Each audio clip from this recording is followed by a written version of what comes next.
எல்லாருக்கும் வணக்கங்க. வாங்க வீடியோக்குள்ள போலாமா? இப்போ வந்து நான் வந்து மசாலா தாங்க டைட் பண்ண போறேன். இப்போ நான் என்ன டைட் பண்ண போறேன் தெரியுமா? சீரகங்க. சீரகம் வந்து 1 கிலோ 1/2 கிலோ தான் இன்னொரு சொல்லலாம். கொஞ்சம் வந்து சேல்ஸ் பண்ணிட்டோம். இப்போ இருக்குது இன்னொரு 1/4 கிலோ சீரகம் தான் இருக்குங்க. சீரகம் டைட் பண்ணணும். அதுக்கப்புறம் மிளகு டைட் பண்ணணும். அதுக்கப்புறம் ஏலக்காய், அதுக்கப்புறம் முந்திரி, அதுக்கப்புறம் கடலைப்பருப்பு, அதுக்கப்புறம் சோம்பு, அதுக்கப்புறம் வெந்தயம், அதுக்கப்புறம் கடலைப்பருப்பு, உளுத்தம் பருப்புலாம் இருக்குதுங்க. அதுக்கப்புறம் போட்டி வத்தல் பாக்கெட் 10 ரூபாங்க. அவ்வளோதாங்க. அதுக்கப்புறம் இன்னும் என்னென்ன தேவைன்னு சொல்லிட்டு அதெல்லாம் வந்து நோட்டில் எழுதி வச்சிருக்கேன்.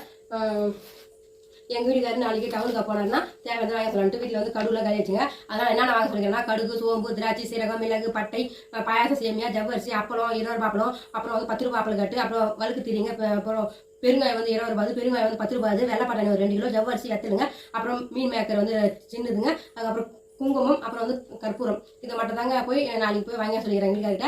மேக்ஸிமம் வந்து சந்தைக்கு வந்து தொடர்ந்து போனால் நிறைய சேல்ஸ் ஆகும். நாங்கள் தொடர்ந்து சந்தைக்கு பார்த்துலிங்க. வாரத்தில் 2 நாள் 1 நாள் அப்படி தான் போகிறேன். இல்லை ஒரு 3 நாள் போவேன். இல்லை மற்றபடி வீட்டில் வேலை இருக்குங்க. வீட்டில் மாடுலாம் இருக்குது இல்லைங்க, மாடு பார்த்துக்கணும். அதுக்கப்புறம் நான் வந்து டைலர் வேலை செய்யலாம். துணி இருந்தால் மட்டும் தைப்பேன். ஏன்னா கை மேலே காசு கொடுத்துட்டு போனாங்க. இல்லைனா வந்து என்னுடைய வேலை வந்து எங்கள் வீடியோ கூட ஹெல்ப் பண்ணுங்க. எங்கள் வீடியோ பிடிச்சா மறக்காம லைக் பண்ணுங்கள், ஷேர் பண்ணி சப்ஸ்கிரைப் பண்ணுங்கள். பாய்ங்க.